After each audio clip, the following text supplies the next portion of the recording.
Oi pessoal, bem-vindos a mais um vídeo, obrigado pelas mensagens, pelo carinho. Hoje eu quero atualizar a situação da eleição dos Estados Unidos, levando em conta esse cenário da metade de outubro e com dois argumentos semelhantes. Não interessa onde você vai buscar no Partido Democrata ou no Partido Republicano, tem uma coisa em comum em todos os discursos.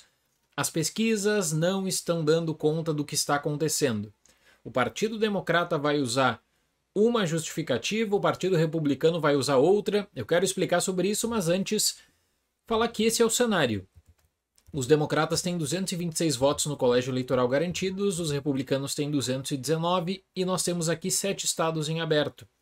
E nesses 7 estados, uma ampla testagem diária entre vários institutos que nos leva para uma eleição que está empatada, mas assim por questão de meio ponto, um ponto nas pesquisas. No cenário nacional, a Kamala Harris ela estava com 2 a 3 pontos de vantagem e agora essa vantagem vai diminuindo. E historicamente, quando o democrata ele não tem essa vantagem de mais de 3 pontos, no cenário nacional isso pode representar problemas. A primeira coisa que se pode falar é que nós estamos na eleição mais disputada da era moderna dos Estados Unidos. Alguns podem apontar para 2016 e falar sobre o fator Trump. Hoje em dia existe toda uma problematização feita sobre os próprios institutos de pesquisa na época dessa eleição. Então não consigo também me lembrar de um outro cenário, a não ser a eleição de 2000 do George Bush contra o ex-vice-presidente na época, né, o então vice-presidente Al Gore, em que, aliás, você pode falar que o Bush venceu, como ele foi o presidente, como também pegar o argumento da recontagem da Flórida para sustentar uma vitória do Al Gore, porque isso rende uma baita controvérsia, um bom tema, aliás, para um vídeo futuro do canal. Nesses 7 estados, eu já tinha explicado em análises anteriores que a Kamala Harris ela busca manter exatamente, né, esse chamado paredão democrata, em que se ela tem Wisconsin, Michigan e Pensilvânia, ela vence a eleição presidencial. Então os democratas eles precisam manter justamente todo esse paredão, o que em 2016 foi algo que foi muito colocado à prova também na eleição Hillary contra Donald Trump, e o Trump acabou vencendo. O fato é que a Pensilvânia vai ser um estado decisivo, porque o caminho da Kamala Harris passa pela Pensilvânia, o caminho do Trump passa pela Pensilvânia.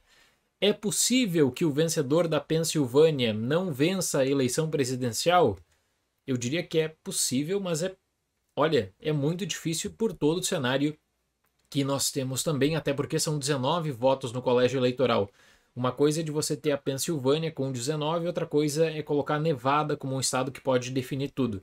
Mas, gente, se vocês forem procurar em agregadores, por exemplo, e tem todo um trabalho do 538, do Nate Silver, antigamente o Nate Silver que comandava, né, esse site, agora com a ABC, com o 538 existe uma outra metodologia, o próprio Nate Silver ele problematiza essa metodologia, a eleição está empatada, em que você vai ter até mesmo em casas de aposta uma vantagem para o Trump, dependendo do agregador uma vantagem para Kamala Harris, levando em conta justamente as pesquisas que são lançadas, né?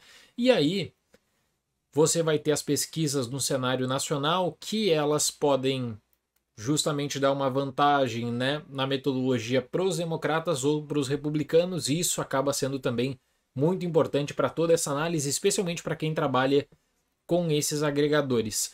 Eu queria trazer aqui o argumento de abertura do vídeo, que não interessa quem você perguntar do Partido Democrata ou Republicano, eles vão falar o seguinte: no caso dos democratas, a Kamala Harris está na frente e o que acontece é que nós estamos vivendo o mesmo cenário de 2022. Em 2022, as pesquisas apontavam por um domínio vermelho, né? Por uma renovação no Congresso muito forte do Partido Republicano, o que acabou não acontecendo. Então eu até queria trazer esse conteúdo que foi publicado no New York Times. Se você pegar essa questão toda no compilado, o Trump ele tem uma vantagem na Carolina do Norte, na Geórgia, no Arizona, empate em Nevada. A Kamala Harris ela tem uma vantagem nas pesquisas a nível nacional. Isso não diz muita coisa, porque os democratas eles irão vencer no voto popular, muito provavelmente, mas aí você passa de estado a estado. Ela tem uma vantagem em Wisconsin, Michigan e na Pensilvânia. Esse estado, dependendo né, da pesquisa vai dar uma vantagem para Kamala Harris de 2 pontos, 1 ponto, às vezes colocar um empate mesmo. Então a Pensilvânia vai decidir tudo. O que os democratas falam? As pesquisas erraram em 2022. Se as pesquisas erraram em 2022 e você aplicar o mesmo ajuste, a Kamala Harris ela venceria em todos esses estados, exceto na Geórgia, usando o mesmo padrão da metodologia e também as diferenças levando em conta esses cenários dos estados. O que os republicanos falam? Em 2020, as pesquisas também elas apontavam um cenário e eles nem pegam o fator 2016, porque assim, na história política dos Estados Unidos, 2016 foi muito importante para reformular toda a questão de captação, de registro, de metodologia de pesquisa para a presidência dos Estados Unidos.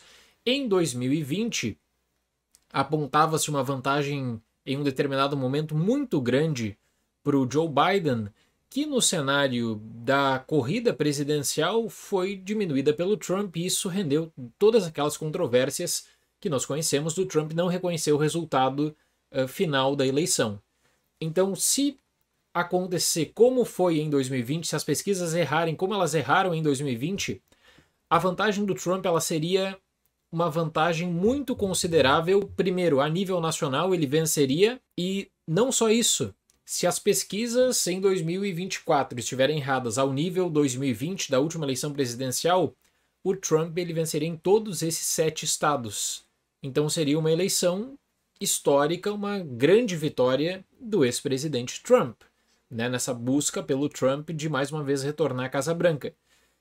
O que os institutos poderiam falar? Os institutos eles acabam refinando as metodologias. Então, como eu disse, você vai vendo o nível de confiabilidade e muitos sites de agregadores de pesquisas como o 538 acabam dando notas para esses institutos, porque não adianta nada você chegar e colocar assim uma pesquisa com a Kamala Harris 10 pontos na frente a nível nacional. E aí um outro fala, não, mas eu fiz uma aqui e o Trump está 10 pontos à frente. Aí você perde também a credibilidade. Né? Você precisa apresentar o método, como fez a testagem, como foi os dias que essa testagem ocorreu, como tudo isso foi feito e divulgar o resultado. Então nessa divulgação e na comparação que você vai vendo erros e acertos. Esses dois cenários de 2020 que apontaria para uma vantagem do Trump e 2022 que apontaria para uma vantagem da Harris, elas são usadas pelas duas campanhas, aliás, para mostrar assim, a mídia está vendendo uma corrida muito disputada, mas ela não é tão disputada assim.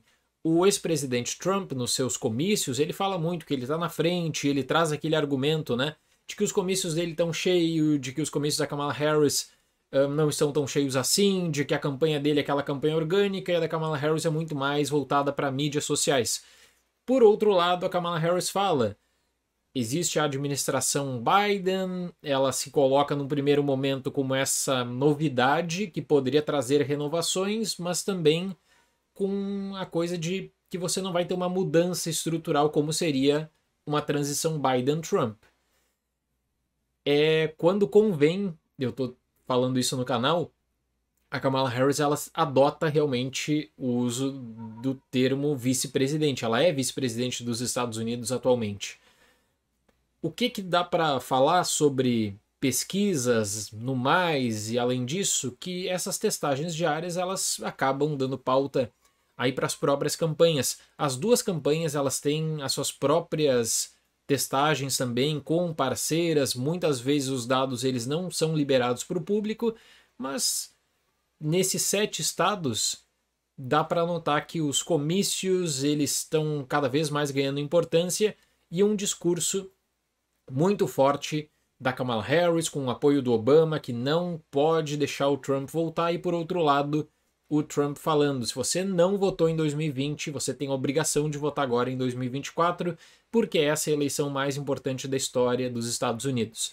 Um argumento recorrente, né? Em 2016 foi a mesma coisa, 2020 foi a mesma coisa, e mais uma vez estamos num ano em que essa seria a eleição mais importante de todos os tempos.